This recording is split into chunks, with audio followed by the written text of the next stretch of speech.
কেউ কেউ বলছেন যে এটি মানে এক ধরনের সেনাপ্রধানের একটি অবাধ্য আচরণ। কেউ কেউ বলার চেষ্টা করছেন যে ডক্টর ইউনূসের যে অন্তর্বর্তীকালীন সরকার তার বিরুদ্ধে একটি যুদ্ধ ঘোষণার মতো অবস্থা। তো সব মিলিয়ে আমি একটু সংক্ষিপ্ত আলোচনা করি।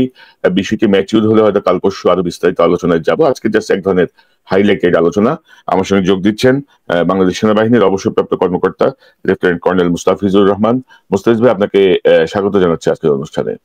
আসসালামু আলাইকুম কনক ভাই, আপনি এবং আপনার দর্শক যারা এখন অনুষ্ঠানটি দেখছেন এবং ভবিষ্যৎ দেখবেন তাদের সবাইকে সালাম এবং শুভেচ্ছা। পরিস্থিতি বেশ গরম মুস্তাফিজ ভাই, পরিস্থিতি বেশ গরম চারিদিকে। অনেকে অনেক রকমের আশঙ্কা করছেন, যদিও আমি কোনো আশঙ্কা করি না, কারণ বাংলাদেশ সেনাবাহিনীর যে অবস্থা আমি জানি, তাদের যে মানসিক অবস্থা জানি, তারা এই মানে অন্যরকম কোনো অঘটনের দিকে যাবে বলে আমার মনে হয় না। তবে প্রথমেই দর্শকদেরকে দুটি বিষয় আমি একটু বলতে চাই। অনেক গালাগালি শুনছে, অনেক গালি দিয়েছেন, মানে বট বাহিনী এবং জেনারেল ওয়াকার নিযুক্ত বাহিনী। গত 23শে মার্চে আমি একটি পোস্ট করেছিলাম জরুরি অবস্থা জারির পায়তারা। 24শে মার্চ সকালে সব সেনা কর্মকর্তা ও সৈনিকদের উদ্দেশ্যে ভাষণ দেবেন জেনারেল ওয়াকার। এটা নিয়ে এক গাদা গেছে, হাই ভাই কি বললেন। হ্যাঁ, তখন থেকেই কিছু বিষয় পাকানো শুরু হয়েছিল, যেগুলো আপনারা ক্রমশ দেখছেন আস্তে আস্তে ম্যাচিউর হতে যাচ্ছে। এবং গত পরশুদিন আমি আরেকটি পোস্ট দিয়েছিলাম আমার ফেসবুকে, বেশ রাতের বেলা একটা পোস্ট দিয়েছিলাম, যেখানে আমি লিখেছিলাম এই পোস্টটা 19শে মে রাত রাত না দুপুরেই, অর্থাৎ বাংলাদেশে 20শে মেতে আমি দিয়েছিলাম, কি কথা তাহার সাথে মধ্যরাতে সেনাপ্রধানের বাসায় এই মুহূর্তে জরুরি মিটিং হচ্ছে, প্রায় 40টি গাড়িতে এসেছেন জেনারেল, ব্রিগেডিয়ার এবং কর্নেল মহোদয়গণ, কি কথা তাহার সাথে মধ্যরাতে, দেশ রক্ষা না ভক্ষণ। তো এটা নিয়েও দেখি যে ভাই বট বাহিনী এবং তার অনুগত বাহিনী ঝাঁপাই পড়ছে। এবং আজকের যেই সেনাপ্রধানের যে অ্যাড্রেস, সেই অ্যাড্রেসে কিন্তু এই প্রসঙ্গটা আসছে, এবং সেনাপ্রধান বলেছেন যে তাকে সরকার জিজ্ঞেস করেছিল তিনি বৈঠক করেছেন কিনা। তিনি এর জবাবে বলেছেন যে তার সে এখতিয়ার আছে যে কোনো সময় সভা ডাকার বা বৈঠক করার। তো যাই হোক, খামাখা গাইডলাইন লাভ নাই ভাই, প্রত্যেকটা বিষয় অনেকভাবে চেক করে উপস্থাপন করা হয়। এবং প্রথমেই বলে রাখি, বাংলাদেশ সেনাবাহিনীকে নিয়ে আমাদের কোনো রকমের কোনো বিরোধিতা বা আপত্তি বা সেনাবাহিনীকে ক্ষতিগ্রস্ত করার কোনো ইন্টেনশন আমার তো নাই, আমার মনে হয় না কারোরই আছে। আমাদের বক্তব্য হচ্ছে কিছু সংখ্যক কর্মকর্তা এবং বিশেষত হাসিনার দ্বারা পরিপুষ্ট কিছু কর্মকর্তা, যারা এখন পর্যন্ত নানা রকম গেম খেলে যাচ্ছে, নানা রকমের অস্থিতিশীল পরিস্থিতি তৈরির চেষ্টা করছেন। তো মোস্তাফিজ ভাই, আমি আপনার কাছে চলে যাই। আজকে যে বক্তব্য আপনি তো পড়েছেন, দেখেছেন, মানে যা কিছু আপনার আপনার পর্যবেক্ষণটা কি? সেনাপ্রধানকে আজকে অনেক বেশি অ্যাগ্রেসিভ মনে হলো আর কি, মানে এতটা অ্যাগ্রেসিভ কিন্তু তার যে আচরণ বা তার সম্পর্কে আমরা যতটুকু জানি, এটা ঠিক যায় না তার সাথে আর কি। তো আপনি আপনার বিশ্লেষণ কি একজন মানে সেনা কর্মকর্তা হিসেবে আপনি কিভাবে দেখেন এই বিষয়টাকে, শুনি আপনার কাছ থেকে। ধন্যবাদ। প্রথমে আমি বলি যে আপনার মনে আছে যে রাওয়াতে একটা ভাষণ দিয়েছিলেন, হ্যাঁ, হ্যাঁ, হ্যাঁ, হ্যাঁ, এবং ওই দিনও তিনি উত্তেজিত ছিলেন এবং সামসর্ট তার কন্ট্রোল ছিল না, মানে নিজের উপর এরকম একটা। সেম জিনিসটা আমি যারা অংশগ্রহণ করেছে তাদের কয়েকজনের সাথে কথা বললাম, সেম জিনিসটা দেখা গেছে এটার মধ্যে। আচ্ছা, প্রথমে আমি বলি সকালবেলা ঘুম থেকে উঠে অ্যাকচুয়ালি আমি নাম্বার অফ প্লেস থেকে প্রথমে একটা যখন পেলাম, একটা ভার্সন পেলাম যে এই জিনিসগুলো আলোচনা করেছে, আমি মেনুতে দেখে বলছিলাম না না এরকম হইতে পারে না, এটা নিশ্চয়ই কেউ আমাকে খাওয়ানোর চেষ্টা করতেছে এই ইনফরমেশন গুলা। হ্যাঁ, কারণ আমার ক্ষেত্রে প্রায়ই হয় যে আমাকে অনেক সময় অনেক লোক রং ইনফরমেশন দেয়, দেন আস্তে আস্তে জাস্ট ছয়টা সোর্স থেকে কনফার্ম হলো যে একটু ভিন্ন ভার্সনের, বাট জিনিসটা হচ্ছে সেম। এবং আমি সবকিছু মিলিয়ে বলবো দিস ইজ আউটরেজিয়াস। একজন সেনাপ্রধান হিসাবে আমি আমার 28 বছর চাকরি জীবনে সেনাপ্রধান, জিওসি বা এদের কাউকে অ্যাড্রেসে সরকার সম্বন্ধে এই ধরনের এবং এইভাবে মন্তব্য করতে আমি কখনো দেখিনি। স্ট্রেট আমি বলবো এটা একটা দেশদ্রোহিতার সামূল্য, যে সরকারের যে সমস্ত কথা বলছে এবং যে জিনিসগুলা তার জুরিসডিকশনের বাইরে। এখন আসি, প্রথমে হচ্ছে উনি ওই যে যেটা আমি বডি ল্যাঙ্গুয়েজটা একটু করি, যখনই উনি কোনো বডি মানে যখন উনি বিরক্ত হন তখনই দেখা যাচ্ছে যে উনি আউট অফ দ্য লাইন কোনো কিছু বলেন। এবং আমরা সবাই এতদিনে বিভিন্ন স্তরে স্তরে কয়েকবার আমরা জেনেছি উনার সাথে যে শেখ হাসিনা, তারেক সিদ্দিকী বা ভারতের সেনাপ্রধানের সাথে এবং উনি মডারেট আওয়ামী লীগ করতে চেয়েছেন। তারপরে finally Sheikh Hasina sorry professor ইউনূসকে বলেছেন আওয়ামী লীগ নিষিদ্ধ না করার জন্য। এবং যতবারই উনি এক্সপোজ হয়েছেন, হ্যাঁ, এটা কিন্তু একটা খুব স্বাভাবিক জিনিস, যে কোনো মানুষ এটা বুঝতে পারবে যে এরকম একটা সময় যদি উনি এই কথাটা বলেন, তাহলে পাবলিকের কাছে উনার ইনার সেলফটা এক্সপোজ হয়ে যাবে, এবং এক্সপোজ হয়ে যাওয়াটা উনি পছন্দ করবেন না অবশ্যই। এবং এই কারণেই উনি যে আবার এই কথাগুলো যে উত্তেজিত হওয়ার কারণ হচ্ছে উনি নিজেই বুঝতে পারছে যে উনি নিজেকে এক্সপোজ করে দিচ্ছেন, এই জন্য এটা ফ্রাস্ট্রেশন থেকে এসছে, এটা আমার অ্যাসেসমেন্ট। এখন আমি বলি প্রথমেই যে জিনিসটা আমার কাছে যে গুরুত্বপূর্ণ যে হেডিং গুলা আমি একটু বলি। প্রথমে উনি বলেছেন যে উনার কোনো পলিটিক্যাল অভিভাবক নাই গত 9 মাস ধরে। তার মানে এটার মানে কি 9 মাস আগে পলিটিক্যাল অভিভাবক ছিল। এইটার সুরে আমি আবার বলেছেন যে আমরা এখন পলিটিক্যাল অভিভাবক চাই, এবং আমি চাই দ্রুত নির্বাচন, এবং এই ডিসেম্বরের মধ্যে নির্বাচন হইতে পরবর্তীতে একটা অফিসারের কোশ্চেন আনসারে বলছে ইনশাল্লাহ আপনারা ওই 1 জানুয়ারির মধ্যে নাকি নতুন সরকার পাবো, এই ধরনের একটা কথা বলেছেন। আমার কথা হচ্ছে একজন সেনা প্রধান হিসেবে উনি জুরিসডিকশন রাখেন না যে মানে কখন নির্বাচন হবে না হবে। It is not within his right, within his jurisdiction. He is violating military law, MBML এবং দেশের আইন। একজন দেশের কর্মচারী হিসাবে উনার কি বলে স্ট্যাটাসে হচ্ছে বাংলাদেশের এটা কি বলে প্রোটোকলে উনি হচ্ছে 12 নম্বর। সেই 12 নম্বর ওয়ারেন্ট অফ প্রেসিডেন্ট হচ্ছে 12। এখানে উনি অ্যাকচুয়ালি পারেন না। উনি একটা ক্যাবিনেটের অংশ হবেন যখন একটা যুদ্ধ অবস্থা বিরাজ করবে, তখন উনি তার মত দিতে পারবেন, বাট এটা তো যুদ্ধ অবস্থা না। এই সময় উনি বলতেছেন যে উনি অভিভাবকহীন, মানে হচ্ছে তিনি প্রফেসর ইউনূসকে অভিভাবক হিসেবে স্বীকার করতেছেন না, এবং এটাও আবার ফার্দার কনফার্ম করে যে উনি সার্জিস সাজিব ভুঁইয়াদেরকে বলেছিলেন যে প্রফেসর ইউনূস একজন কনভিক্টেড, তাকে জ্ঞান বানানোর জন্য, এবং বুকের পাথর চাপা দিয়ে। তার এই কথাটাই বোঝাচ্ছে এই বুকে এখনো পাথর চাপা দেওয়া আছে, উনি নিজেকে হালকা করেন নাই। নেক্সট হচ্ছে দ্রুত ইলেকশন চাই, আমি লিস্ট দেখে বলতেছি। ও আচ্ছা, ফার্স্ট হচ্ছে উনি প্রথম আমি জাস্ট আমার হাতে যে কাগজটা আছে আমি জাস্ট হাইলাইটেড কয়েকটা পয়েন্ট একটু বলি, আমাদের আলোচনার সুবিধা হবে। তিনি বর্তমান পরিস্থিতিকে, দেশের সার্বিক পরিস্থিতিকে অরাজক পরিস্থিতি হিসেবে বর্ণনা করেছেন এবং বলেছেন যে সময়ের সাথে সাথে পরিস্থিতির আরো অবনতি হচ্ছে। তিনি বলেন যে আইন শৃঙ্খলা বাহিনী, বেসামরিক প্রশাসন সহ সকল সংস্থা ভেঙে পড়েছে, পুনর্গঠিত হতে পারছে না, শুধুমাত্র সশস্ত্র বাহিনী এখন পর্যন্ত টিকে আছে। ম্যাজিস্ট্রেসি পাওয়ার নিয়ে আর্মি মাঠে গত প্রায় 6 মাসের বেশি। এই অরাজক পরিস্থিতি সেনাপ্রধান যদি ঘোষণা করেন, এর দায় কার ঘাড়ে এসে বর্তায় মনে করেন আপনি? ফার্স্টে আমি বলি যে আমার চাকরির লাইফে আমি এই ম্যাজিস্ট্রেসি পাওয়ার পাই নাই। সো ম্যাজিস্ট্রেসি পাওয়ার ছাড়াই আমরা যখনই দায়িত্ব পালন করেছি, সেনাবাহিনী যখন গ্রাউন্ডে ছিল তখন এমনি আইন শৃঙ্খলা পরিস্থিতি ভালো ছিল। This is the first time magistracy পাওয়ার সহ গ্রাউন্ডে আছে। কারণটা কি? এই ম্যাজিস্ট্রেসি পাওয়ার নিয়ে গ্রাউন্ডে আছে থেকে উনি যেটা করতেছে, কেউ গিয়া মব গিয়া আওয়ামী লীগের কাউরে আগুন দিতেছে, বাড়ি আগুন দিতে, ওখানে গিয়ে আওয়ামী লীগকে সেভ করতেছে, আওয়ামী লীগের প্রপার্টি ইয়ে করতেছে। উনি জাস্ট এই মেইন এফোর্টটা লাগতে হচ্ছে আওয়ামী লীগের লোকজনকে ইয়া করার জন্য। জুনিয়র লেভেলের তো অফিসারদের ইয়া নাই। আমি আপনাকে বলি যে আপনি তো নিউ ইয়র্কে আছেন, বর্তমানে আমাদের আলগা মোমেন যে আছেন উনি নিউ ইয়র্কে আছেন, চলে আসেন অনেকদিন পরে আসেন, এবং কিছুদিন আগে একটা প্রাইভেট অনুষ্ঠানে উনি জেনারেল ওয়াকারের প্রতি কৃতজ্ঞতা প্রকাশ করেছেন আর কি, বিভিন্ন কথার মাধ্যমে।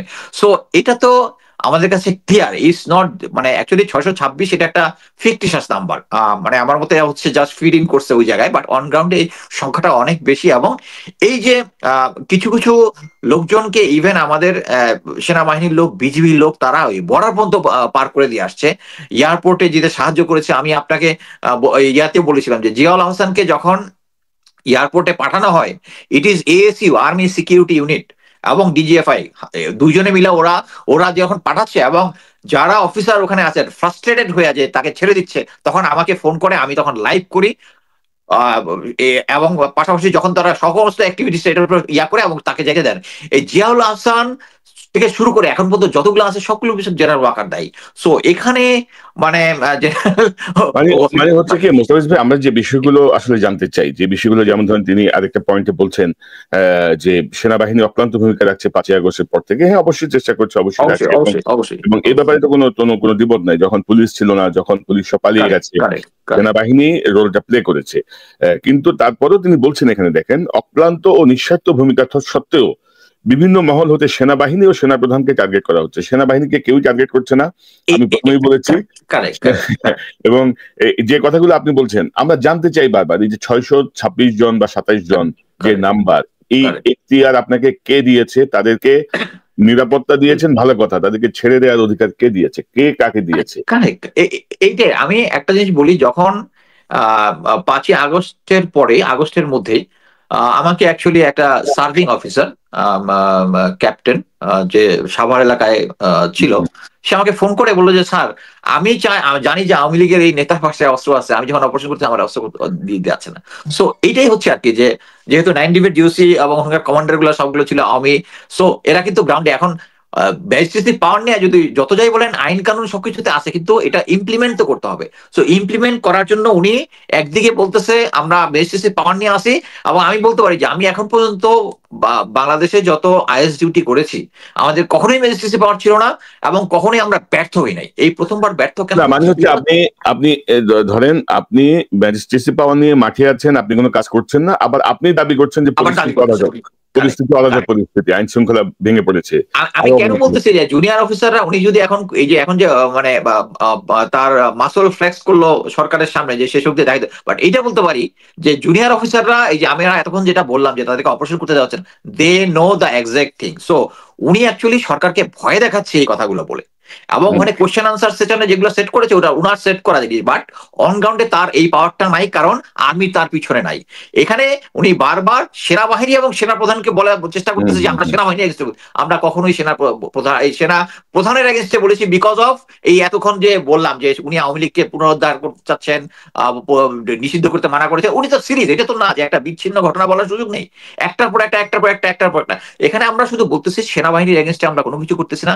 সেনাবাহিনী এখনো যে মেইন ফোর্স যেটা আছে উপরের দিকে 30-35 জন ছাড়া সবাই কেউ ইন্ডিয়ার হেজিমনি চায় না। এই যে মনে করেন যে আমি আমার কয়েকটা সত্যি বলছি, 24 ডিবের জিওসি নতুন জেনারেল মুশফিক গিয়ে প্রথমেই সে যে ফেনী ওখানে যে শেখ হাসিনা যে ব্রিজটা দিয়েছে ওখানে গিয়ে ওখানে ডিফেন্স সিস্টেমটা ফাইনাল করেছে, করে রিকমেন্ড করেছে ওখানে যে ইন্ডিয়ার জন্য যে যে জায়গাটা দিয়েছিল, এটা তো ইন্ডিয়া অ্যাকচুয়ালি তার মিলিটারি স্থাপনা করতো ফিউচারে, এখন শুধু যার ব্যবসা বাণিজ্যের কথা বলে যে এটা তাদের রিপিজেড বলার চেষ্টা করছে, বাট ওই জায়গাটার মধ্যে একটা ব্রিগেড প্লাস স্ট্রেংথ করার চেষ্টা করছে, এটা কিন্তু করতেছে। মানে এটা হচ্ছে একজন বেসিক অফিসার কিন্তু তাই করবে।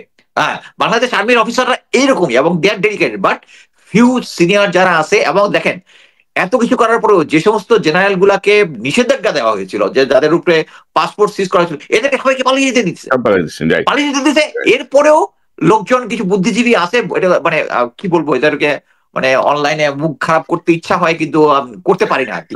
ধরেন ওয়াকার সাহেব ভালো, ধরেন একটা বিষয় বলবো যে ধরেন তারপরে ধরেন এই গত 10 মাসে যে কাউন্টার কু বা প্রতি বিপ্লব এই জাতীয় কিছু হয় নাই, এটা একটা ভালো সাইন আমি মনে করি। কিন্তু ধরেন এই যে গদবাঁধার কথা, দেশে বিদেশি স্বার্থান্বেষী মহলগুলো পরিস্থিতিকে আরো অবনতি ঘটাতে চাচ্ছে। তো দেশে বিদেশি স্বার্থান্বেষী মহল কাজ করতেছে না, কাজ করতেছে ইন্ডিয়া এবং আপনার সাবেক অভিভাবক হাসিনা। এবং আপনি দর্শক আপনারা লক্ষ্য করেছেন যে আজকে যে শিরোনাম থাম্বনেইলে আমি গানের লাইন দিয়েছি, আমি কি বলিব আর বিচ্ছেদের আগুনে পুড়ে কলিজা আন্ধার। যেহেতু তিনি গান পছন্দ করেন, আচ্ছা, তারপরে দেখেন যে তিনি বলছেন যে জাতিসংঘ কর্তৃক জুলাই আগস্ট বিষয়ে যে প্রতিবেদন তৈরি করা হয়েছে তাতে সেনাবাহিনীর কোনো বক্তব্য নেওয়া হয়নি। এ বিষয়ে জাতিসংঘের সাথে যোগাযোগ করা হলে তিনি জানতে পারেন যে জাতিসংঘ সেনাবাহিনীর সাথে যোগাযোগ করতে চাইলেও বর্তমান সরকার জাতিসংঘকে সে সুযোগ দেয়নি। আচ্ছা, আপনার কি মনে হয় ডক্টর ইউনূস জাতিসংঘকে আহ্বান করেছে এই তদন্তটা করার জন্য? প্রথম পদক্ষেপ। জাতিসংঘ তার রিপোর্টে বলছে যে সেনাবাহিনী তাদেরকে রেসপন্ড করে নাই। তো সেনাবাহিনী বলতে পারতো যে ভাই আমরা করতে চাই, সরকার দেয় নাই আমাদেরকে, আমরা সরকারের তোমার সরকার থেকে পারমিশন নিয়ে আসি। এখানে অফিসারদের সামনে সে কিন্তু লাই করলো, একদম পিওর মিথ্যা কথা বললো। রিপোর্টের মধ্যেই বলা আছে সেনাবাহিনীর সাথে, এবং সেনাবাহিনীর সাথে একদম যোগাযোগ করে নাই তা না, কিছু কিছু অফিসার এবং কিছু কিছু কন্ট্রাক্টের সাথে তো তারা যোগাযোগ করেছে। কারণ আমি যেহেতু মানে এই টিমটা এখান থেকে যাওয়ার সাথে আমি কিছু কোঅর্ডিনেশন করে দিয়েছিলাম যে ইয়াতে, সো আমি ব্যাপারটা জানি, কিছু কিছু জানা আছে। মানে জাতিসংঘ সেনাবাহিনীর অফিসিয়াল বক্তব্যটা পাইনি, বুঝিনি, সেনাবাহিনীর অফিসিয়াল বক্তব্যটা পাইনি, অফিসিয়ালি সাপোর্ট করেন, হেল্প করে নাই। মানে এই সেনাবাহিনী তো কোনো সাপোর্টই করে নাই এখানে, এটা তো সেনাবাহিনী কোনো সাপোর্টই করে নাই, কোনো কিছু করে নাই। এবং পরবর্তীতে রিপোর্ট, একটা জিনিস আমি আপনাকে বলতে পারি, এই যে যে টিমটা জাতিসংঘ থেকে গিয়েছিল, এখানে কিন্তু একজন কলকাতার দাদাবাবু ছিল কিন্তু ওই টিমের মধ্যে, হ্যাঁ টিমের মধ্যে, কিন্তু কিন্তু সে ইচ্ছা করলেই তো পারবে না, কারণ দেয়ার আদার টিমের মধ্যে আরো অনেক অনেক অনেক আছে, এবং সবাই জানে যে ইন্ডিয়ার একটা ইন্টারেস্ট আছে। বাট ফাইনালি যদি ওইরকমই হইতো, যদি কোনো তারা যদি কোনো অনিয়ম করতো, ওই দাদাবাবু তো দাঁড়ায় যেত যে ইউএন এখানে এখানে অনিয়ম করতেছে, অন্যায় ভাবে করতেছে। ওটা কিন্তু দাদাবাবু ছিল একজন, আমি নামটাও জানি, এখন বলবো না জিনিসটা আর না। কি। তো তারপরে আমি আরেকটা প্রসঙ্গে যাই, অনেক অনেক বক্তব্য তিনি বলেছেন যে সংস্কার সহ বিভিন্ন জাতীয় গুরুত্বপূর্ণ বিষয়ে সরকার কি সিদ্ধান্ত নিচ্ছে বা কিভাবে নিচ্ছে সে বিষয়ে দেশবাসীর পাশাপাশি তিনি এবং সেনাবাহিনী অবগত নন বলে হতাশা ব্যক্ত করেন। পরবর্তীতে এক প্রশ্নের উত্তরে তিনি উল্লেখ করেন যে প্রথম দিন থেকেই প্রয়োজনীয় সংস্কারের বিষয়ে তিনি বারংবার সরকারকে অনুরোধ করেছেন, তবে সরকার অনুরূপ সংস্কারের বিষয়ে সত্যিকার অর্থে সিরিয়াস নয় বলে তিনি উল্লেখ করেন। মানে আপনি অবস্থাটা দেখেন। অথচ কিন্তু 10টা সংস্কারের মধ্যে 6টা কিন্তু অলরেডি রিপোর্ট দিয়ে দিয়েছে আরো 2-3 মাস আগে, সংস্কারের ইয়াতে কিন্তু দিয়ে দিচ্ছে আরো আগে। তবে মানে তবে আপনার মূল উনি চাচ্ছে উনি যেহেতু ইন্ডিয়ার এজেন্ট, ইন্ডিয়া ওই জিনিসগুলো চায়, সো উনি যদি এটাতে ইনভলভ থাকে বা থাকে, হ্যাঁ তাহলে তো উনি ওনার চয়েস মতো লোক দিতে পারবেন, হ্যাঁ এই জন্য উনি চাচ্ছে যে আর্মির মধ্যে। বাট কথা জিনিস হচ্ছে এটা কিন্তু আর্মির জুরিস্ট মানে জব ডেসক্রিপশন জুরিডিকশনের মধ্যে পড়ে না, তাদের চার্টার অফ ডিউটির মধ্যে এটা পড়ে না। সো উনি এটা দাবি যে করতেছেন, যে এটা তো সরকার সরকার কি সিদ্ধান্ত নিবে, কি সংস্কার করবে, এটা সেনাবাহিনীকে জানাই করতে হবে। সরকারের এমন কোনো দায় পড়ে নাই, তাই না? তবে একটা পয়েন্ট বলবো যে করিডোরের ব্যাপারে যেটা যেটা যে আমি আসছি, হ্যাঁ, মানে আচ্ছা, উনি উনি উনি এই পয়েন্টটা বলছেন যে আমার ধারণা কি জানেন তো, ওনার এই ক্ষোভ বা বডি ল্যাঙ্গুয়েজ বা যা কিছু সবকিছু হচ্ছে ওই যে নিরাপত্তা উপদেষ্টা যে খলিল সাহেবকে কেন্দ্র করে। কেন্দ্র করে মানে উনি উনি এক ধরনের অফেন্ডেড হয়েছেন খলিল সাহেবকে নিরাপত্তা উপদেষ্টা বানাই দেওয়ার পরে, এবং প্লাস ওই যে অতিরিক্ত দায়িত্ব হিসেবে ডিফেন্স দেখার দায়িত্ব দেওয়ার পরে, এবং মানবিক করিডোরের ব্যাপারটা নিয়ে একটু বলে তারপর আপনার কাছে আসি। যে উনি বলছেন যে মানবিক করিডোরের মধ্যে স্পর্শকাতর ও ঝুঁকিপূর্ণ সিদ্ধান্ত নেওয়ার এখতিয়ার বর্তমান সরকারের নেই বলে তিনি উল্লেখ করেন। তিনি বলেন শুধুমাত্র একটি নির্বাচিত রাজনৈতিক সরকারই যথাযথ পদ্ধতি অনুসরণ পূর্বক এরূপ সিদ্ধান্ত নিতে পারে। তিনি আরো বলেন যে করিডোর বিষয়ে সরকার কি ভাবছেন বা একটি জাতিকে প্রক্সি ওয়ারের দিকে ঠেলে দিচ্ছেন কিনা এই প্রশ্ন রাখেন, এবং তিনি স্পষ্ট ভাবে বলেন there will be no corridor. এই যে অডাসিটি, এই যে ধৃষ্টতা, মানে এটা এটা কোনোভাবে আপনি যদি সরকার কি সিদ্ধান্ত নিবে, আমি দিচ্ছি আপনাকে, সরকার কি সিদ্ধান্ত নিবে, এটা এই যে কথাটা বলা, এটা যে কত বড় অবাধ্যতা এবং এবং এবং এটা হচ্ছে আপনার প্রফেশনাল কোড অফ কন্ডাক্টের সুস্পষ্ট লঙ্ঘন। এবং এবং আমি আপনাকে জাস্ট ক্লু দেই, সরকারের এই প্রসঙ্গটা যেটা তিনি বলছেন যে মানবিক করিডোরের বিষয়টা, এই বিষয়টা কিন্তু আসলে এখানে প্রথম উত্থাপন করে হচ্ছে আমাদের ভারতপন্থী যেই পররাষ্ট্র উপদেষ্টা আছে তৌহিদ হোসেন। তিনি বলে ফেলছেন যে রাখাইনে মানবিক করিডোর দেওয়ার নীতিগত সিদ্ধান্ত বাংলাদেশের, কিন্তু এই নীতিগত সিদ্ধান্ত কোথায় নিয়েছে, কারা নিয়েছে, এই জাতীয় কোনো তথ্য কিন্তু আর পাওয়া যায়নি। পরবর্তী দিনই অর্থাৎ এই তৌহিদ হোসেনের এই বক্তব্যের দিনই বা পরদিনই প্রেস সচিব বলেছেন যে রাখাইনে মানবিক করিডোর স্থাপন নিয়ে সিদ্ধান্ত হয়নি। অর্থাৎ এটা যে তৌহিদ হোসেনের যে রুট, সেই রুটের একটা অ্যাডভাইস থেকে যেটা হয়েছে এটা মোটামুটি ক্লিয়ার। আপনি একটু বলেন যে এইভাবে ধরেন মানবিক করিডোর বা এটা নিয়ে যদি আপনার আপত্তি থাকে, বিং এ আর্মি চিফ, যেহেতু যে পরিস্থিতি হোক আপনি একটা ঝুঁকি নিয়েছেন 5ই আগস্টে, আপনি কথা বলেন না কেন? আপনি কথা তো বলতে পারেন। যদিও কথা হয়েছে, 3 বাহিনী প্রধান সহ উপদেষ্টার সঙ্গে ডক্টর ইউনূসের সাথে বৈঠক করেছেন, কিন্তু আপনি এইভাবে বলতে পারেন কিনা? আপনি একটু শুনি যে কোড অফ কন্ডাক্ট কি বলে।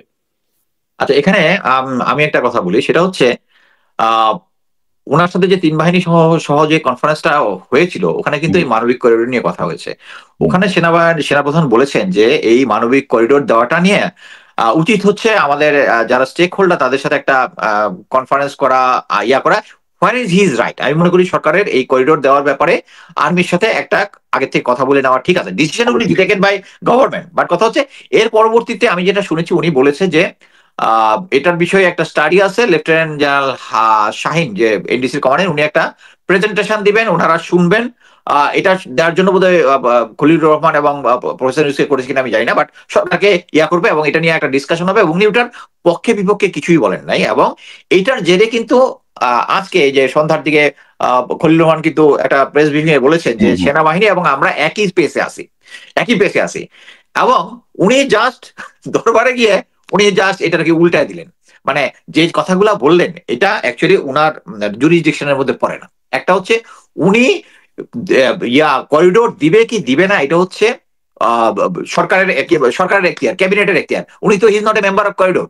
আর উনি মেম্বার অফ করিডোর ক্যাবিনেট কখন হবে? যুদ্ধাবস্থায়। বাংলাদেশে এখন পর্যন্ত যুদ্ধাবস্থা নাই।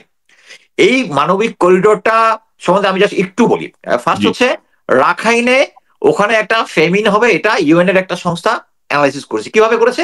যে ওই এলাকার মধ্যে 65% to 70% হচ্ছে দরিদ্র সীমার নিচে, 85% ওখানে কৃষিকাজের উপর নির্ভরশীল। গত 1.5 বছরে 20%-এর বেশি আবাদি জমি কাল্টিভেশন হয় নাই। So there is a food shortage, clear. এবং এটা সরকারও জানে এবং মায়ানমার সরকারও জানে। So Arakan Army logistic cut off করার জন্য সমস্ত জিনিসগুলা তারা অফ করে দিতেছে। এখানে সিতোয়ে পোর্ট যেটা ইন্ডিয়ার কন্ট্রোল, আবার আছে হচ্ছে চকফু যেটা চায়না কন্ট্রোল, এবং এটা হচ্ছে এই অংশটা কিন্তু সরকারের ইয়াতে। সো খাবার বন্ধ করে দেওয়ার কারণে কিন্তু ওখানে একটা ফেমিন হবে। আচ্ছা, ফেমিন যদি হয় তাহলে ওখানে এইড দিতে হবে।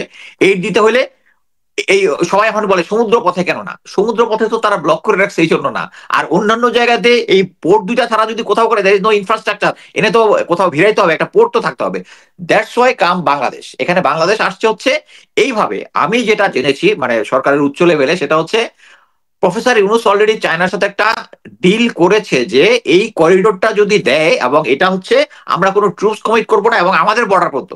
দেখেন, যদি ইয়াটা হয় মানবিক করিডোর, আমরা যদি না দেই ওখানে ফেমিন হবে। ফেমিন হইলে আরো লোকজন এখানে ইনফ্লাক্স হওয়ার আছে। এটা হচ্ছে আমরা বর্তমানে 12 বা 16 লাখ যেটাই যে ইয়াটা আছে, এটা তো ফেরত দিতে পারবো না, আরো we have to take. But এটার একটা মাত্র চান্স হচ্ছে আমরা যদি করিডোরটা দেই। আপনি জানেন কিনা যে 2022 সালে কিন্তু আরাকান আর্মি আমাদেরকে লজিস্টিক সাপোর্ট চেয়েছিল, কারণ তাদের লজিস্টিক মানে হচ্ছে খাওয়া দাওয়া এই ধরনের। যদি দেই তাহলে তারা এই ইয়াকে নিয়ে নিবে, ওই রোহিঙ্গা গোষ্ঠীকে নিয়ে নিবে। আমরা ওইটা না করে উল্টা রোহিঙ্গাদের থেকে রিক্রুট করতে দিলাম জান্তা সরকারকে। জান্তা সরকার এরা আরো খেপে গেল। এখন ওদের পরিস্থিতি ভালো হয়েছে, কিন্তু এখন তারা নাও নিতে পারে, কিন্তু এট দ্য সেম টাইম এখন নিবে, কারণ হচ্ছে তাদের লজিস্টিক সমস্যা আছে। এবং এই ডিলটাই হয়েছে জাতিসংঘের সাথে, এবং চায়না এটার মধ্যে করবে। একমাত্র বাধা দিবে হচ্ছে ইন্ডিয়া। হ্যাঁ, এবং দেখেন এই করিডোর নিয়ে যে জেনারেল ওয়াকার যেটা বলছে, এটা জাস্ট ইন্ডিয়ার পয়েন্টটা উনি কিন্তু বলছে, ইন্ডিয়ার পয়েন্টটা। এখানে প্রক্সি ওয়ার, এখানে কিন্তু প্রক্সি ওয়ারের কোনো কিছু নাই। এখানে যখন ইয়াতে চিটাং পোর্টে মাল খালাস হবে, এখান থেকে ইউএন এর 14টা ডিভিশন ওরা সার্টিফিকেশন করবে ভিতরে কি কি আছে।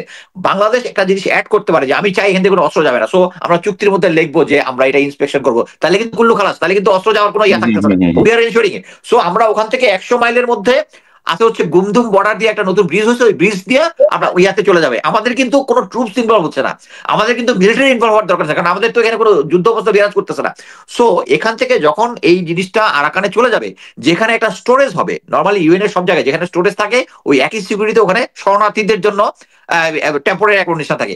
এই ইয়াতেই কিন্তু ওদেরকে এই জাতিসংঘের মাধ্যমে প্রেসার দিয়ে এদেরকে এই ইয়াকে নিয়ে যাওয়ার একটা চান্স আছে। আমি বলবো না 100% সফল হয়তো হবেই, but there is a chance. একটা হচ্ছে দেয়ার ইজ এ চান্স, এটা নিয়ে সমাধান হতে পারে। আর যদি আমরা করিডোর না দিই তাহলে আরো লোকজন এখানে আসবে। সো এটা হচ্ছে ক্লিয়ার কাট, যেটুকু আমি বুঝতে পেরেছি।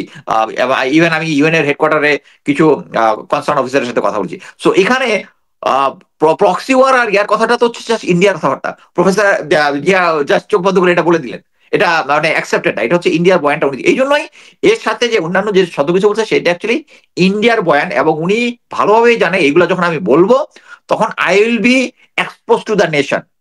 এবং এই জন্যই উনি মানে একটু আপসেট ছিলেন, একটু উত্তেজিত ছিলেন, যেটা এর আগের বারেও এই ভারতীয় প্রেসারে যে সমস্ত কথাবার্তা বলছে ওই সময় একটু উত্তেজিত ছিলেন। না, এবং ধরেন আমি যেটা মনে করি যে ধরেন সরকারেরও উচিত হচ্ছে ধরেন এই জাতীয় বিষয়গুলো নিয়ে প্রধান সব রাজনৈতিক দল সবার সঙ্গে আলোচনা করে একটা সিদ্ধান্তে আসা। অ্যাকচুয়ালি ধরেন অন্তর্বর্তীকালীন সরকারের পক্ষে এই জাতীয় সিদ্ধান্ত না নেওয়াই উচিত। মানে আননেসেসারি আপনি কেন দায় নেবেন? আবার ধরেন যুক্তরাষ্ট্রের যেই বার্মা অ্যাক্ট 2022 সালে পাশ হওয়া যে বার্মা অ্যাক্ট, প্লাস ধরেন ইউরোপীয় ইউনিয়ন বলে দিয়েছে করিডোরে হেল্প করার জন্য। সো বাংলাদেশের পক্ষে আমি মনে করি যে ইন্টারন্যাশনালি এই নেগোসিয়েশনটা যতটুকু ডক্টর ইউনূস করতে পারবেন, অন্য কোন রাজনৈতিক নেতার সেই সক্ষমতা নাই। বাংলাদেশের স্বার্থকে সবচেয়ে বেশি মাত্রায় সংরক্ষণ করে যদি আমাদেরকে করিডোর দিতে হয় সেটা ডক্টর ইউনূসের পক্ষে সম্ভব। তো সেই জায়গাটায় ধরেন আপনি একটা দেখেন যে এই করিডোর হওয়ার পরে শুধু চায়না কিন্তু একটা কথা বলতেছে না এখন পর্যন্ত, চায়না কিন্তু একটা কথা বলে নাই, ইন্ডিয়া শুধু বলতেছে, শুধু ইন্ডিয়া বলতেছে। সো এখানে China is okay with it. চায়নার সাথে আমি যেটুকু শুনেছি আমাদের সরকারের একটা কথা হয়েছে যে আমরা যখন করিডোরটা দিব, এরপরে যখন আরাকান আর্মি টেক ওভার করবে তখন আরাকান আর্মির সাথে চায়নার ভালো ডিল আছে, ভালো সম্পর্ক আছে, বাট ইন্ডিয়া নাই।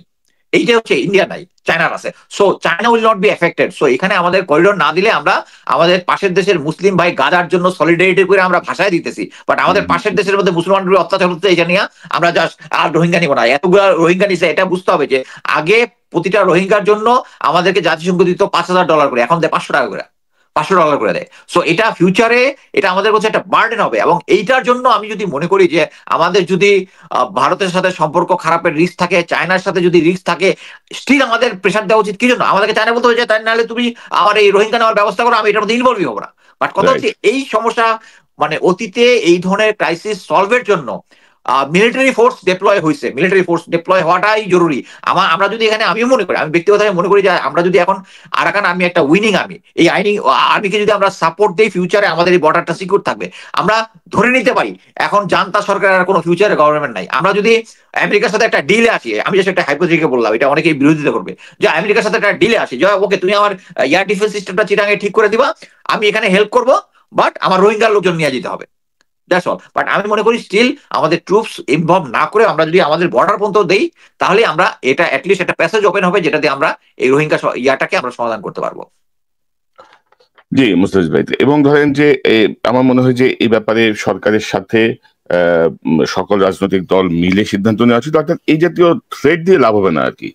ডক্টর ইউনূস হচ্ছে মানে মানে পুরো ওয়ার্ল্ড ভাইজা খাওয়া লোক, তো ওনারে আপনি চোখ রাঙায় লাভ হবে না, আর এসব কথা বলে লাভ হবে না। সেনাবাহিনীর বিরুদ্ধে অপপ্রচার, আমার বিরুদ্ধে অপপ্রচার, নো।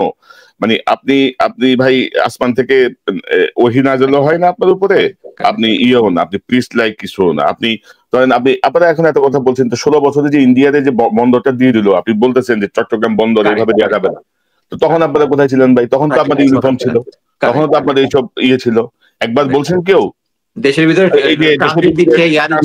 ট্রান্সশিপমেন্ট দিচ্ছেন, আমাদের তখন সিকিউরিটির কথা মাথায় আসে নাই কারো, মাথায় আসে নাই। এখন সব মচমচানি শুরু করছেন আপনারা, আর আপনাদের বিরুদ্ধে বললে বলবেন যে সেনাবাহিনীর বিরুদ্ধে কুচ্ছারটায়। তো এইসব আপনি কিন্তু ওই যে ইয়াটা, ওই যে প্রফেসর ইউনূস যে ওই বন্দরে গিয়ে যে স্পিচটা দিছে, ওইটা দিলে কিন্তু আপনি ক্রিস্টাল ক্লিয়ার হয়ে যাবেন। একদম ক্লিয়ার। এটা দেশের লাভের জন্যই হচ্ছে, যাতে পলিটিক্যাল পার্টিরা এখানে ইনফ্লুয়েন্স করতে না পারে। আর দেখেন পৃথিবীর 70টা দেশে ডিপি ওয়ার্ল্ড আছে, তাদের সার্বভৌমত্ব নিয়ে কোনো সমস্যা হচ্ছে না, শুধু আমাদের হচ্ছে। এইদিকে যখন ইন্ডিয়া যখন আমাদের কোস্ট লাইনে রাডার বসানোর সমস্ত ফাইনাল হয়ে গেছিল, তখন আমাদের কোনো সমস্যা, তখন ঠিক আছে, তখন ঠিক আছে, তখন সব ঠিক আছে। আর এখন হচ্ছে এই আমাদের এটার উপরে কন্ট্রোল থাকতে হবে, নাহলে সর্বভৌমত্বের উপরে ব্যবস্থা হয়ে যাবে। বাট কথা হচ্ছে এটার মাধ্যমে যে অটোমেশন হয়ে গেলে, এটার মাধ্যমে যে চুরিধারি বন্ধ হয়ে যাবে, এই জিনিসগুলা ঘুষ খাওয়া বন্ধ হয়ে যাবে, এইটাই ওরা মানতে পারতেছে না। অলরেডি ব্রিগেডিয়ার সাখাওয়াত হোসেন কিন্তু একটা গ্রুপ ইয়াতে কি বলে হোয়াটসঅ্যাপের গ্রুপ চ্যাট করছে, যে তারা এনার্কি করতে চাইছিল, যে গ্রুপটা এখন কাজ করতেছিল পোর্টের জন্য, তাদের কিন্তু একটা গ্রুপ চ্যাট বা দেশে অস্থিতিশীল করার জন্য একটা গ্রুপ চ্যাট কিন্তু এক্সপোজ করেছেন already.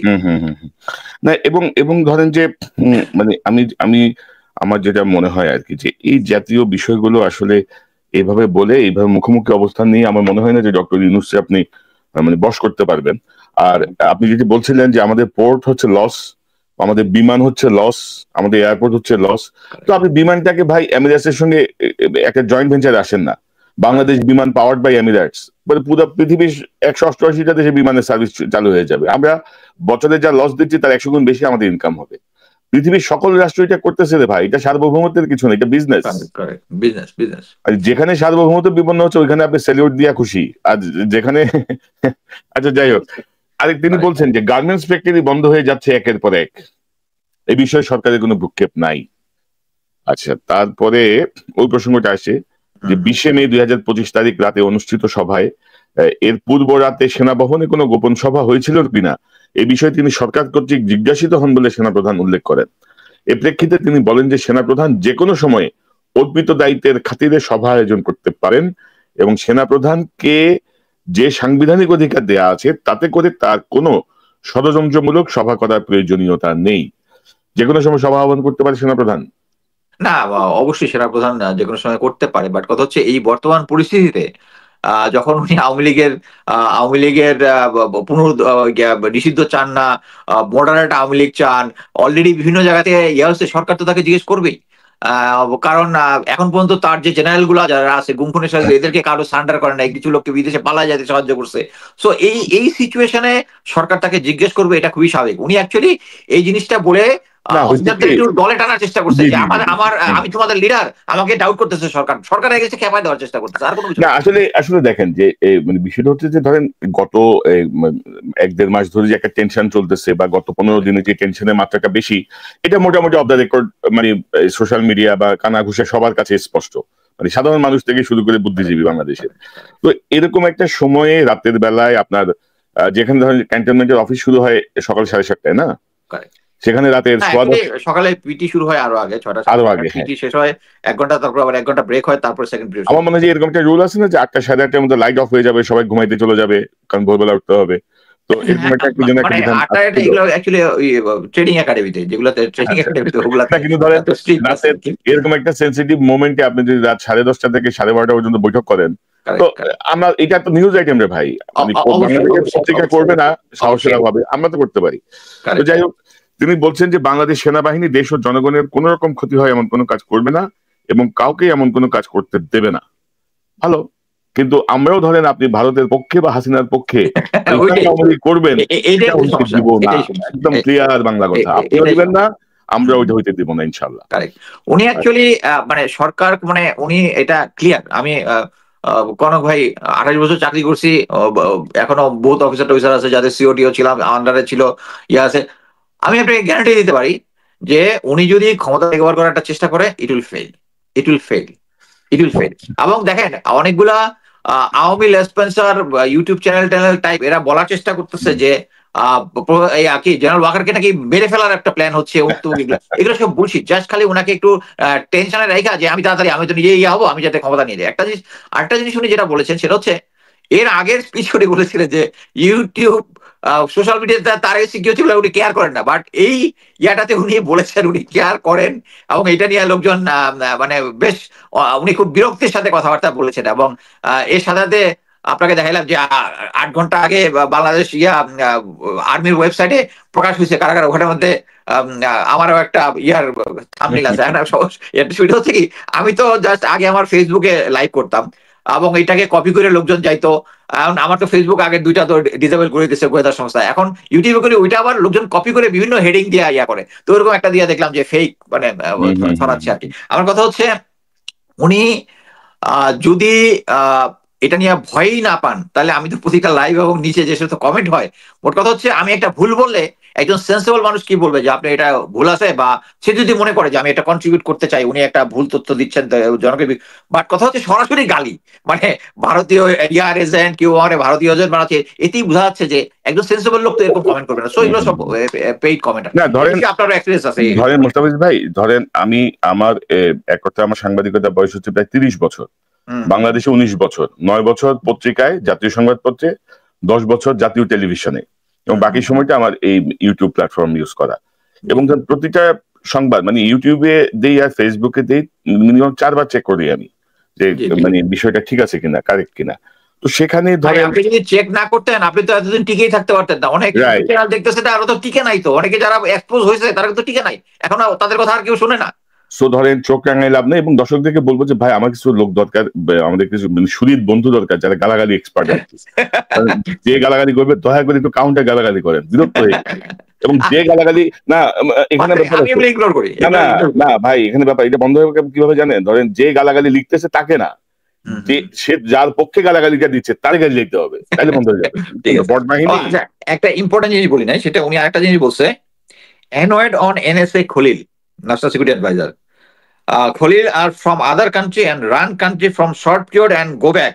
Can't happen like that. এই কথাটা বলছে উনি। হ্যাঁ এটা বলছে, ওই তো বোধহয় আমরা তো বললাম তো যে সবকিছু হচ্ছে নিরাপত্তা উপদেষ্টা খলিল সাহেবকে কেন্দ্রিক এক ধরনের ক্ষোভ।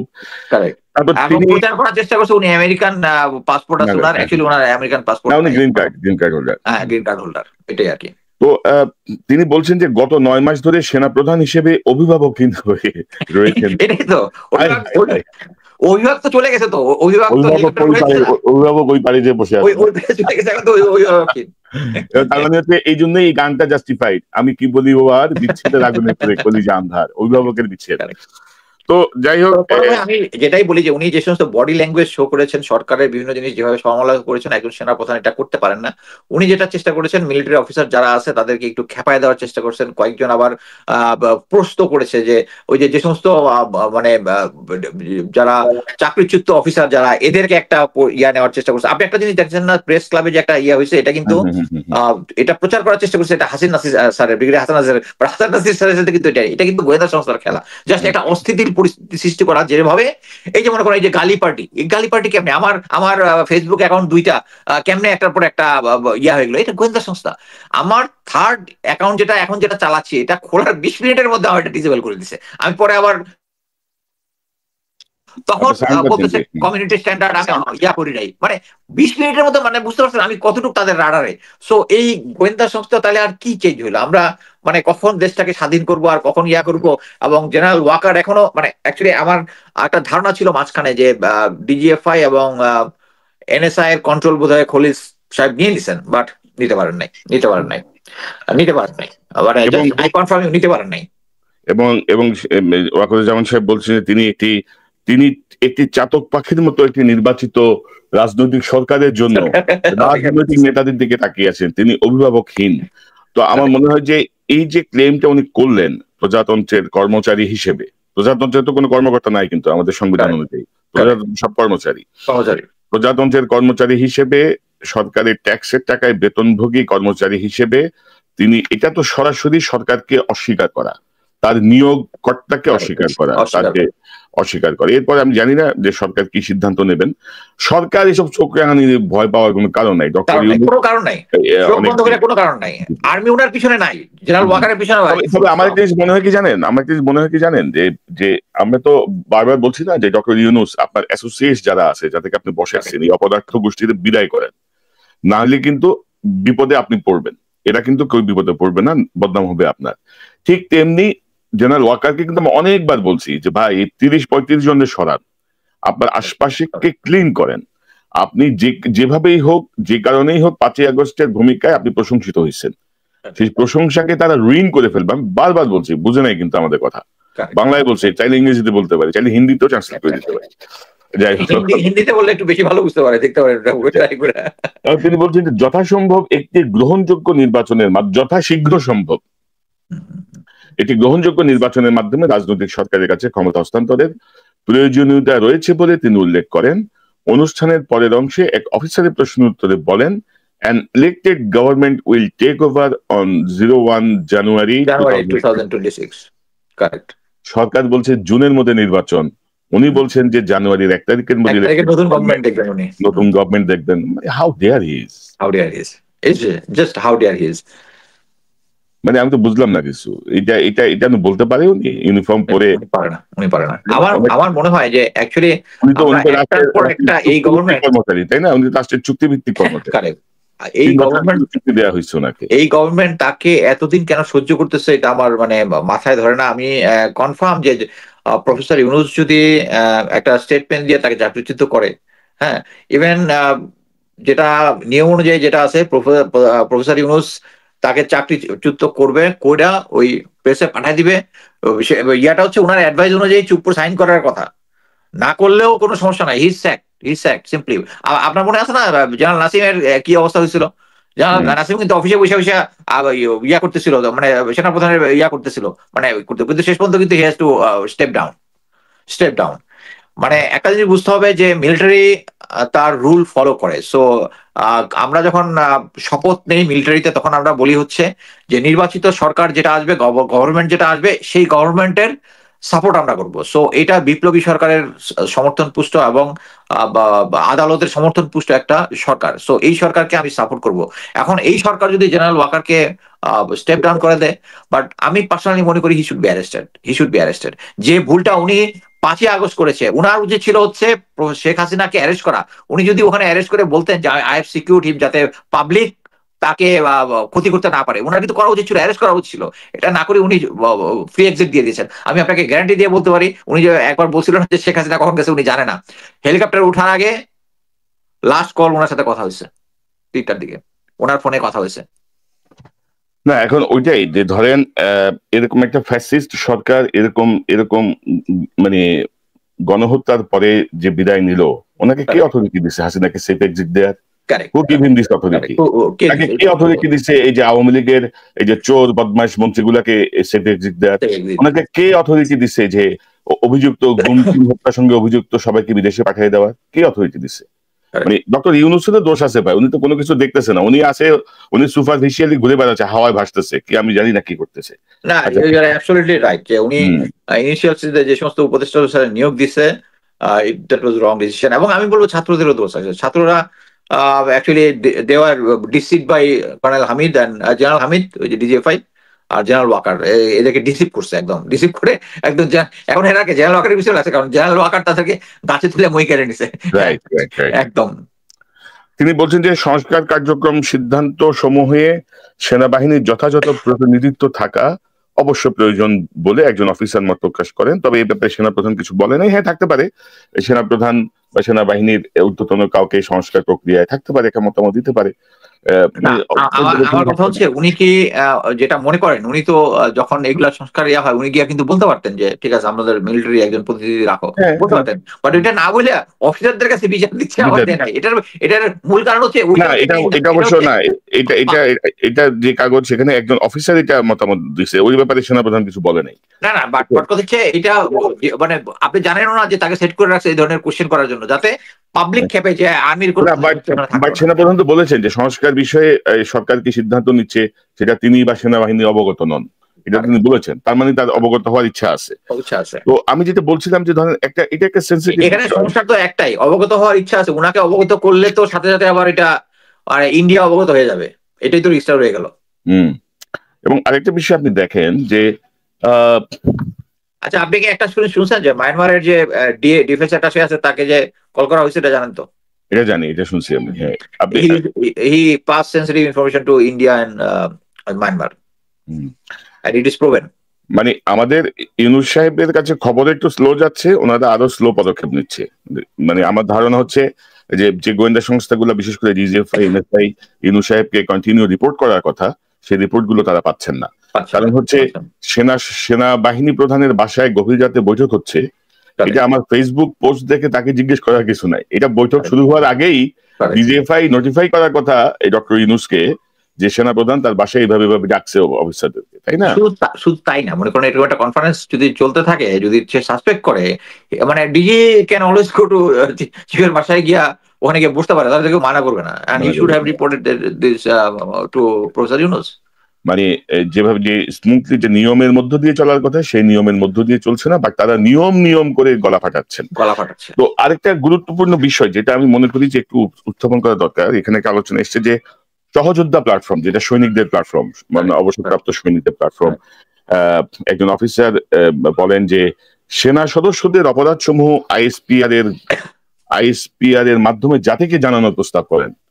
হ্যাঁ, তো এই ব্যাপারে আবার সেনাপ্রধান বলেছেন যে মহান আল্লাহ অন্যদের দোষ গোপন রাখার নির্দেশনা প্রদান করেছেন বলে এখন পর্যন্ত এরূপ পদক্ষেপ নেওয়া হয়নি।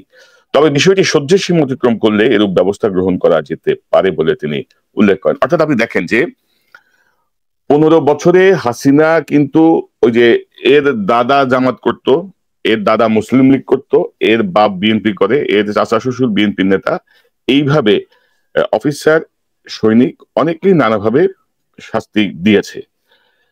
এর মধ্যে একটা পোর্শন হচ্ছে জেনুইন অপরাধী, জেনুইন মানে আইন ভঙ্গকারী, তাদের ব্যাপারে আমাদের কোনো বক্তব্য নাই। কিন্তু আপনি ভাই সৈনিক আবেদন করছে 800 কতজন, অফিসার আবেদন করছে 200 কতজন, এই 1000 সামথিং বা 1100 আবেদন আপনি 10 মাসেও ডিসপোজ করতে পারলেন না।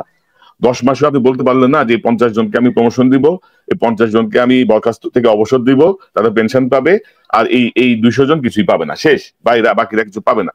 একটা সিদ্ধান্ত তো আসবেন আপনি সিদ্ধান্তে না এসে আপনি এই যে থ্রেট দেন আইএসপিআর দিয়ে প্রকাশ করবেন, তো আমাদের কাছে যা আছে এগুলো প্রকাশ করবো, আমরা প্রকাশ করবো।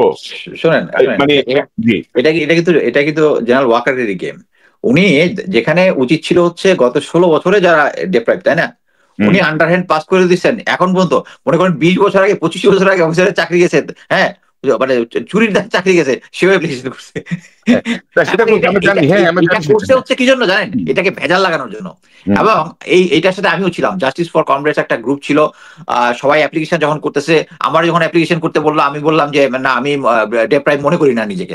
কয় না না স্যার আপনি তো প্রমোশনের ডেপ্রাইভ। আমি স্টিল আমি মনে করি যে আমার যেটা আছে আমি লেফটেন্যান্ট করার আলহামদুলিল্লাহ কোনো সমস্যা নাই, আমি করি নাই। বাট হয়েছে কি উনি চাই হচ্ছে কেউ, কারণ আমি যদি অ্যাপ্লিকেশন করতাম তাহলে কিন্তু আমার সাথে কন্ট্যাক্ট করতো যে আমাকে একটা কি যে প্যাকেজ একটা দিবে দিয়ে কন্ট্রোল করবে। বাট এটা না করে যেটা করছে, এবং ওই গ্রুপের মধ্যে আমি দেখলাম যারা নেতৃত্বে ছিল যে সমস্ত অফিসার গুলা, মানে বিসাইড হাসিন স্যার আর প্রত্যেকটা আমি খোঁজে দেখলি সবগুলো ডিসিপ্লিন কেস আউট হওয়া।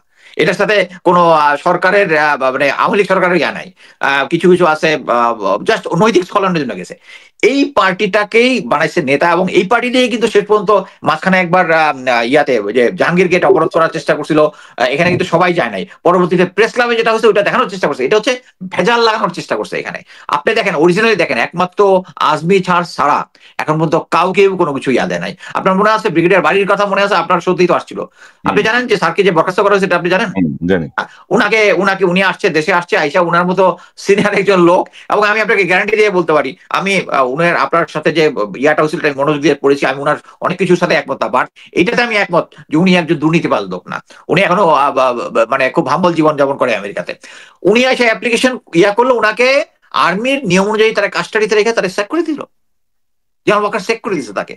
এবং পরবর্তীতে যেটা হয়েছে ওনাকে বলছে এখন অ্যাপ্লিকেশন করতে ইয়ার মতো, মানে অন্য সবাই রাজ্যে মার্সি পিটিশন করার জন্য ওনাকে মার্সি পিটিশন করতে হবে।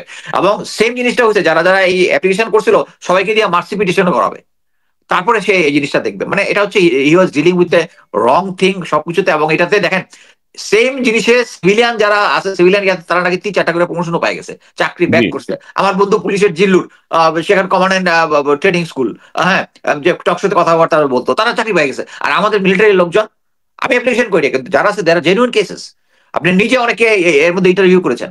সো এইটা অ্যাকচুয়ালি জেনারেল ওয়াকার ওই ওই আওয়ামী মাইন্ডসেট থেকে, ওরা আওয়ামী লীগের বিরুদ্ধে ছিল, ওদেরকে দিবে না দেখে এখানে ভেজালটা লাগাইছে, আর কোনো কিছু না। এবং ওই ইয়েটা দিচ্ছে অ্যাকচুয়ালি আমি মনে করি যে তুমি ঠিক আছে বাবা, তুমি যারা খারাপ কাজ করছে তাদের প্রকাশ করে দিবা, তুমি দাও, কারণ ওরা তো তোমার এজেন্ট। যাদের খারাপ কাজ করছে ওরা তো তোমার এজেন্ট, তুমি প্রকাশ করে দাও, আই হ্যাভ নো প্রবলেম। কেন আপনারা প্রকাশ করেন, আমাদের কাছে প্রকাশ করার বহু কিছু আছে, বাংলাদেশের মানুষের কাছে প্রকাশ করার বহু কিছু আছে। অর্থাৎ হচ্ছে কি দেখেন ভাই, সহজ কথা সহজ ভাবে বুঝে না, পানি ঘোলা করার চেষ্টা চলতেছে, একটা একটা ঝামেলা পাকানোর চেষ্টা চলতেছে। আপনার মনে আছে নিশ্চয়ই যে 5ই আগস্টের আগে গত বছরের মে জুনে বোধহয় কোন একটা পর্ব করছিলাম আমি, যে নির্বাচনের আগে সম্ভবত, যে বা কোন একটা ইস্যুতে শিরোনামটা ছিল এরকম যে দেশপ্রেমিক সেনাবাহিনী এবার কোন পক্ষে। ভাই সাধারণ বা পাবলিক গাইডলাইন শেষ করে ফেলাছে, কেন আমি দেশপ্রেমিক বললাম।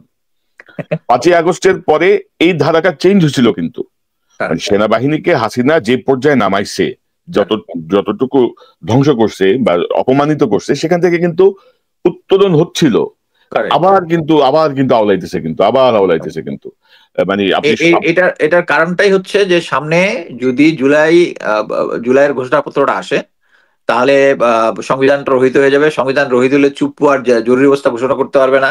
তখন আর শেখ হাসিনা আবার নিয়ম করে রাখছে যে ওই ক্ষমতা দখল করলে তার ফাঁসি হয়ে যাবে, যে করতেছে সবকিছু মিলে একটা, মানে আওয়ামী লীগ নিয়ম করছে, আওয়ামী লীগ তো দোয়া করতেছে যে শেখ জেনারেল ওয়াকার জন্য ক্ষমতা দখল করে। সো এই যে ঘোষণাপত্র, ওই ঘোষণাপত্র নিয়েই কিন্তু ভারতীয় মিডিয়া, আওয়ামী লীগ স্পেন্সাররা তারা কিন্তু করতেছে এবং ইন্সপায়ার করতেছে জেনারেল ওয়াকারকে নেওয়ার জন্য। বাট আমি বলি ওনার জেনারেল ওয়াকারের পায়ের নিচে এখন মাটি নাই, উনি জাস্ট হাওয়ার উপরে গলাবাজি করতেছে, আর কোনো কিছু না। ভয় পাওয়ার কিছু নাই সরকারকে। বাট আমি মনে করি সরকার should make a case against him and just একটা চার্জশিট তৈরি করে তাকে অ্যারেস্ট করা উচিত, আর কোনো কিছু। এছাড়া মানে অ্যারেস্ট বা ধরেন হার্ডলাইনে যদি নাও যায়, অন্তত এই অবাধ্যতার ব্যাখ্যা তো দিতে হবে। আপনি রাষ্ট্রীয় প্রজাতন্ত্রের কর্মচারী হয়ে একটা দায়িত্বের থেকে আপনি বলতেছেন যে আপনি অভিভাবকহীন, আপনি বলতেছেন যে এটা করা যাবে না, আপনি বলতেছেন এটা হবে না, আপনি বলতেছেন যে আইন পরিস্থিতি অরাজকতার দিকে যাচ্ছে। আরে ভাই আপনার দায়িত্ব কি? আপনাদেরই তো দায়িত্ব দেওয়া আছে, আপনাকেই তো দায়িত্ব দেওয়া আছে, তাই না? তো এরকম মানে এগুলো আসলে ধরেন আমার তো মনে হয় ওভারঅল আমি বলবো যে সেনাবাহিনীতে যারা আছেন, যারা বোঝেন, তারা আমার মনে হয় যে তারা এই জায়গায় রেসপন্ড করবেন না। বা ধরেন এই জাতীয় কথা যদি আরো বাড়ে, ঝুঁকিটা কোথায়? এটা চাচ্ছে কারা? মানবিক করিডোর বা ইস্যুগুলো নিয়ে কারা কাজ করছে? ইউরোপীয় ইউনিয়ন, জাতিসংঘ, এবং আমেরিকা, এবং তাদের সাথে এরা যখন এক, মানে আপনি ধরে নিতে হবে যে ওয়ার্ল্ডের বাকি 90% রাষ্ট্র এদের সাথে এক। বাংলাদেশের সেই সক্ষমতা আছে এই লড়াই করার? বাংলাদেশের সেই যোগ্যতা আছে লড়াই করার? কনক ভাই, আমি জাস্ট আমার গতকালকের ভিডিওতে একটা জিনিস এক্সপ্লেইন করছি। সবাই একটা এমন একটা যে আমেরিকা যার বন্ধু তার ইয়া হওয়ার দরকার নাই। আরেকটা জিনিস দেখেন, আমেরিকা তো জাপানের মধ্যে 2টা পারমাণবিক বোমা মারছিল। হ্যাঁ, তারা এখন আমেরিকার সাথে এত বন্ধুত্ব কেন? সাউথ কোরিয়া কেন এত বন্ধুত্ব? কারণ তারা রিয়েলাইজ করছে যে তাদের আশেপাশে আছে চায়না, কোরিয়া, রাশিয়া এবং এরা কমিউনিস্ট কান্ট্রি। এরা আমেরিকার সাপোর্টটা যদি না থাকে তারা এদেরকে গিলে খেয়ে ফেলবে। Same with us. আমরা যদি এখন একটা শক্ত আমেরিকার ইন্টারেস্ট আর আমাদের ইন্টারেস্ট যদি এক হয়, why not to take this support? এখন জিনিস দেখেন, পাকিস্তান তো আমাদের উপরে বোমা মারে নাই, পারমাণবিক বোমা মারে নাই। পারমাণবিক বোমা মারলে তো এখন সার তো প্রতিদিন স্যানিটাইজ করতো পাকিস্তানের নাম শুনলে সারা শরীর। সো এখানে এই সমস্ত জিনিস, এই যে মনে করেন আফগানিস্তান এবং ভিয়েতনাম, দুইটি আমেরিকার কাছে যুদ্ধ করছে। এখন প্রেজেন্ট সিচুয়েশন দেখেন, মানে এটা হচ্ছে ডিপ্লোমেসি। ভিয়েতনাম এখন কোথায় আছে? ওদের সাথে ডিপ্লোমেট, পলিটিক্যালি, ইকোনমিক্যালি সব থেকে তারা ফ্লারিশ করছে because of good diplomacy. Afghanistan কেন করে নাই? Because they had a bad diplomacy. Same with আমরা সবসময় আমেরিকা হইলে দেখি হচ্ছে সোমালিয়া, ইরান, ইয়াটিয়া। বাট আমেরিকার সাপোর্ট নিয়ে যে সমস্ত দেশগুলো এখনো ভালো আছে, মিডল ইস্টের কান্ট্রিগুলা, তারা জানে যে এখানে ইসরায়েলের আছে, ইরানের আছে, এখান থেকে রক্ষা করার জন্য তারা একটা সাপোর্ট দিচ্ছে। আমার কাছে ডিপ্লোমেসিটা আমাদের পক্ষে কাজে লাগাইতে হবে।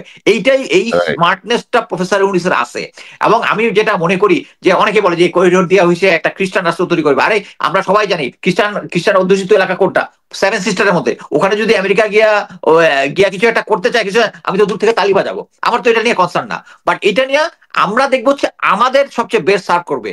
সো জাপান, কোরিয়া এরকম যেরকম আমেরিকার সাপোর্ট নিয়ে তাদেরকে ফ্লারিশ করছে, তারা নিজেও জানে যে তখন ভঙ্গুর কান্ট্রির মধ্যে তারা ইকোনমিক্যালি ডেভেলপ করতে পারবে না। সো সিকিউরিটির পার্টটা আমেরিকাকে দিছে। তারা ইন্ডাস্ট্রি, সায়েন্স, টেকনোলজির উপরে তারা রিসার্চ করে তারা আজকের এই পজিশনে আসছে।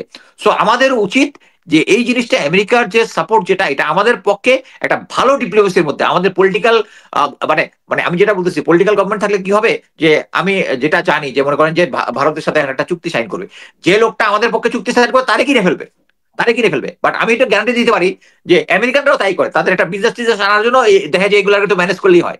বাট প্রফেসর ইউনূসের গভর্নমেন্টকে পারবে না। সো আমি মনে করি প্রফেসর ইউনূস, ভাই একটা সহজ, আমি যদি জাস্ট আপনাদের এইটাকে যদি সাম আপ করে বলি যে ভারতের দাসত্বের চেয়ে আমেরিকান বন্ধুত্ব অনেক ভালো। কারেক্ট 100%। এবং এখন পর্যন্ত আমরা যেটা দেখছি যে মিয়ানমার বা এই করিডোর বা এই ইস্যুগুলো নিয়ে অলরেডি ডক্টর ইউনূস চীনকে কনভিন্স করে ফেলছে, কিন্তু চীনের পক্ষ থেকে কিন্তু আমরা কোনো বাধা দেখছি না, দেখছি না। তো এখন ধরেন আপনাকে যদি আপনার এই প্রায় 15 লক্ষ রোহিঙ্গা তো ফেরত পাঠাইতে হবে, বা একটু বাড়েন, $5,000 থেকে $500 নেমে আসছে সাহায্য মাথা পিছু।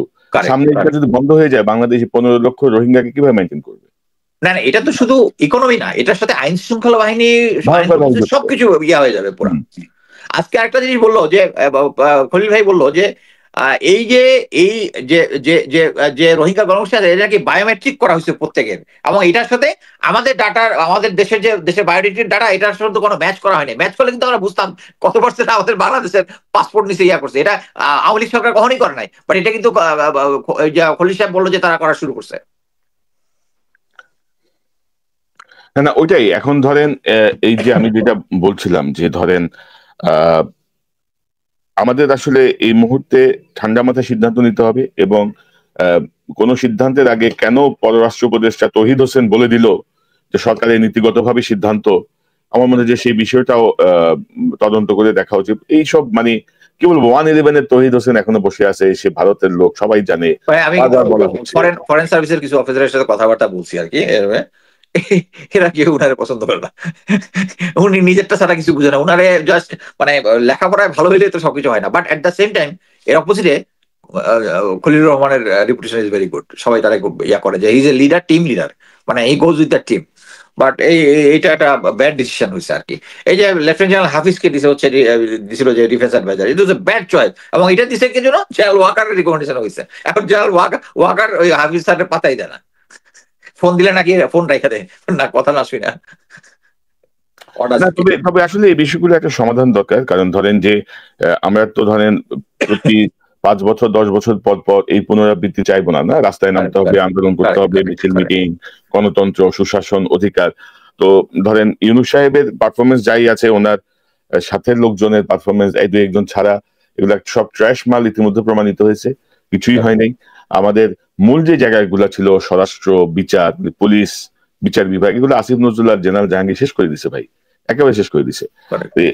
এগুলো নিয়ে বলতে বলতে আমরা টায়ার্ড হয়ে গেছি, আর আমরা অনুষ্ঠান শেষ করব। সবচেয়ে বড় কথা হচ্ছে জেনারেল ওয়াকারকে আমরা কৃতিত্ব দিতে চাই, ওনাকে 5ই আগস্টের ওনার যে ভূমিকার জন্য অনেক কিছুর পরেও আমরা থ্যাঙ্কস দিতে চাই। ওকে ফাইন, আপনাকে রোল প্লে করছেন, বাধ্য হয়েও যদি করছেন বা যে কারণেই করছেন, তো নিজের এই অবস্থানটাকে আর নষ্ট করেন না। হাসিনা সেনাবাহিনীকে যে পর্যায়ে নামায় নিয়ে গেছে, সেনাবাহিনী সেখান থেকে রিকভার করতেছে, তার সম্মানটাকে আবার ফিরে পাচ্ছে। জনগণ দেশপ্রেমিক সেনাবাহিনী বলছে, আস্থার জায়গায় নিচ্ছে, সেখান থেকে নষ্ট করেন। এটা হচ্ছে আমার আহ্বান। আপনার সর্বশেষ যদি কোনো বক্তব্য থাকে। আমার বক্তব্য হচ্ছে, আপনার মনে আছে যখন জেনারেল ওয়াকারকে দেওয়া হয়, আমরা জেনারেল ওয়াকার নিয়ে অনেক ডিসকাশন করছিলাম, উনি ভালো লোক, আমরা স্বাগত জানাইছিলাম, বাট কথা হচ্ছে এর মাঝখানে কত আপ ডাউন হয়েছে, ওনাকে করছি, আবার একটু আপ করার চেষ্টা করছি, আপ ডাউন হচ্ছে। বাট একটা বাজে উদাহরণ দিই, কুত্তার লেজ সুদা হয় না, বুঝতে পারছেন? আমি বলবো উনি আর সিধা হবে না, উনি ওই যে ভারতের যে আজ্ঞা ইয়াটা করছে এটা থেকে বের হবে না। তো আমি মনে করি সরকারের একটা ড্রাস্টিক অ্যাকশন নেওয়া উচিত। ধন্যবাদ। মানে কি অ্যাকশন দিবে এটা পরে, আগে জবাবদিহি চাইতে হবে, অবাধ্যতার জবাবদিহি চাইতে হবে। কেন তুমি নিজেকে অভিভাবকহীন মনে করতেছো? কেন সরকারের রোডম্যাপ তো না, সরকারের ঘোষণা হচ্ছে জুন 26 এর মধ্যে নির্বাচন, কেন তুমি বললা যে 1 জানুয়ারি নতুন সরকার দায়িত্ব নিবে? এটার ব্যাখ্যা তো দিতে হবে রে ভাই। মানে অবশ্যই তার ব্যাখ্যা আপনার কাছে বন্দুক আছে, তার মানে এই নয় যে আপনি সর্বসর্বা, আপনি যাহা বলিবেন তাহাই মানিতে হইবে সবাই। আমি জেনারেল ওয়াকারের যেটা মাইন্ড করছি ওটা আমি বলি, এখন সরকার লিখিতভাবে একটা অ্যাপ্লিকেশন এরকম একটা তার কাছে জব দিতে হবে, ওটা উনি পেন্ডিং এ রেখে দিবে, আপনি শিওর থাকেন। আমি ওনাকে যতটুকু বুঝছি উনি ওটা পেন্ডিং এ রেখে দিবে, এবং এটা নিজের বুদ্ধিতে না, ওই আপার বুদ্ধিতে। তবে ধরেন মানে আমি মানে অনলাইনে অফলাইনে বা ধরেন বিভিন্ন জায়গায় দেখলাম আর কি, যে মানে কচুক্ষেত্রে বহু বাহিনী তৈরি হয়েছে আর কি, মানে বহু টাকা উড়ানো হচ্ছে, মানে শুধুমাত্র তাহাকে মহান বানাইবার জন্য বহু টাকা উড়ানো হচ্ছে, বহুজন বহু রকম করতেছে। তো আমি ভাবতেছি এদের আইপিটা ট্র্যাক করে রাখবো আর কি, কোথেকে হচ্ছে। আমি আমেরিকান একটা প্রতিষ্ঠানের সঙ্গে কথা বলছি যে কারা এরা, এটা তো আইডেন্টিফাই দরকার আছে, তাই না? কারা এরা, কোন আইপি থেকে করতেছে, কারা করতেছে, এগুলা এটা করবো। আর পাশাপাশি দর্শক, আমি অনুষ্ঠান শেষ করবো, তার আগে একটা কথা বলি।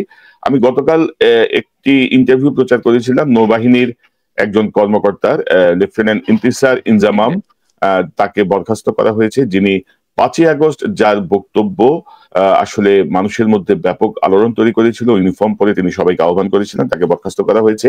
এরপরে বট বাহিনীর থেকে শুরু করে নানা রকম ভাবে বলা হচ্ছে তার স্ত্রী তার বিরুদ্ধে মামলা করেছিল, সেটা থেকে বাঁচার জন্য তিনি এরকম একটা স্ট্যান্ডবাজি করেছেন। আরে ভাই, বউ যদি মামলা করে বা নারী ঘটিত কোনো বিষয় যদি থাকে, তার কি হবে? হাইস্ট বরখাস্ত হবে, হাইস্ট 1 বছরের জেল হবে।